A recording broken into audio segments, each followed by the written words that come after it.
Assalamualaikum warahmatullahi wabarakatuh. Halo teman-teman, perkenalkan nama aku Yuli Adikantari dengan NIM S1R023100029 dari kelas 4B Pendidikan Matematika. Kali ini aku akan membawakan materi tentang relasi dan fungsi. Yuk simak penjelasannya.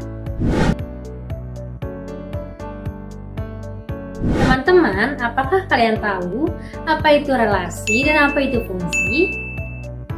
Yuk simak contoh berikut ini. Pertama, relasi. Apa itu relasi? Ayo simak contoh berikut. Teman-teman, coba kan perhatikan gambar ini. Di sebelah kiri ada berbagai nama siswa, di sebelah kanan ada berbagai macam hobi. Ada yang hobi memasak, ada yang hobi membaca, dan juga ada yang hobi bermain bola. Kira-kira apa ya maksud dari gambar ini? Kenapa ada garis yang menghubungkan nama siswa dengan hobinya? Ada yang tahu? Betul sekali. Itu merupakan contoh dari relasi, yaitu relasi antara nama siswa dengan hobinya. Eits, tunggu dulu. Apakah satu siswa hanya mempunyai satu hobi saja? Coba pikirkan. Apakah kamu sendiri mempunyai satu hobi? Bisa saja kamu suka memasak, tapi juga suka bermain game dan membaca buku, kan? Nah, coba perhatikan gambar ini. Di sini merupakan contoh relasi yang sedikit berbeda.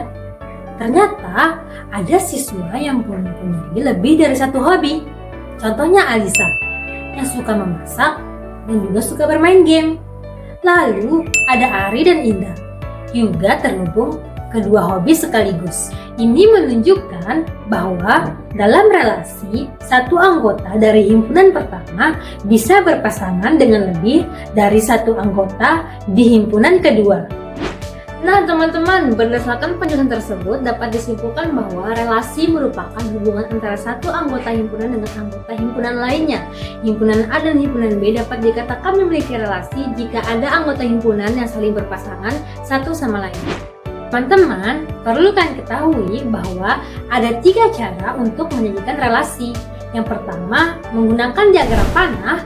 Yang kedua, menggunakan diagram kartesius. Dan yang ketiga, menggunakan himpunan pasangan berurutan. Nah, yang pertama adalah dengan menggunakan diagram panah. Coba lihat gambar ini. Di sebelah kiri ada nama siswa dan di sebelah kanan ada hobi mereka. Karena Alisa menyukai memasak dan bermain game, maka kita tarik 2 panah tersebut ke hobi memasak dan bermain game. Begitupun dengan siswa lainnya. Ari punya 2 panah ke hobi yang ia sukai, Indah pun sama, menyukai lebih dari satu hobi.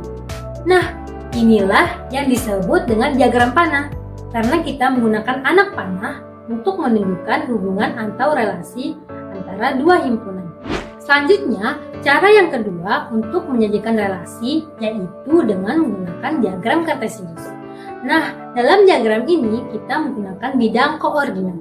Anggota himpunan A diletakkan di sumbu X, sedangkan anggota himpunan B diletakkan di sumbu Y. Lalu, bagaimana cara untuk menggambarkan relasinya?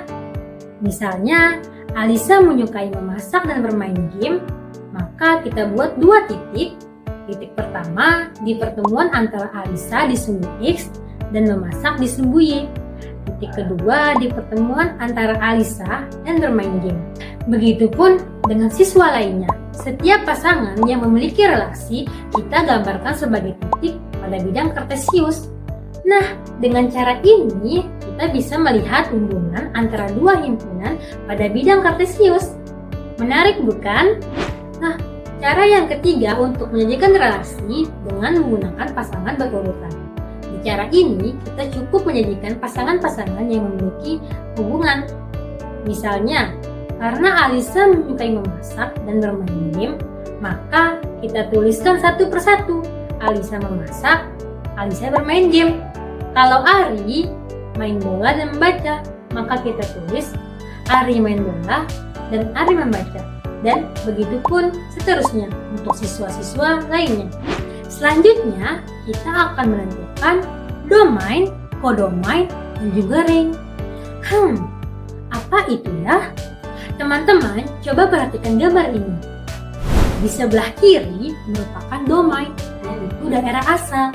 Sedangkan yang di sebelah kanan merupakan kodomain, yaitu daerah kawan. Lalu, bagaimana dengan range? Ada yang tahu? Yap, betul sekali. Range merupakan daerah hasil, yaitu yang berada di sebelah kanan. Ya, nah, setelah kita mempelajari relasi, saatnya kita kenalan dengan fungsi. Fungsi itu sebenarnya adalah relasi yang spesial. Kenapa spesial? Karena dalam fungsi, setiap anggota di himpunan pertama hanya boleh mempunyai satu pasangan di himpunan kedua. Sekarang coba lihat gambar ini. Di sebelah kiri ada nama-nama siswa, yaitu Siska, Rizal, Dita, Algi, dan juga Dani. Di sebelah kanan ada nomor absen. Setiap nama hanya terhubung ke satu nomor absen saja dan tidak ada satupun siswa yang memiliki nomor absen yang berbeda. Contohnya, Rizka mempunyai nomor absen 16, Rizal mempunyai nomor absen 20, dan Algi nomor 2, dan seterusnya. Selanjutnya, perhatikan gambar berikut ini.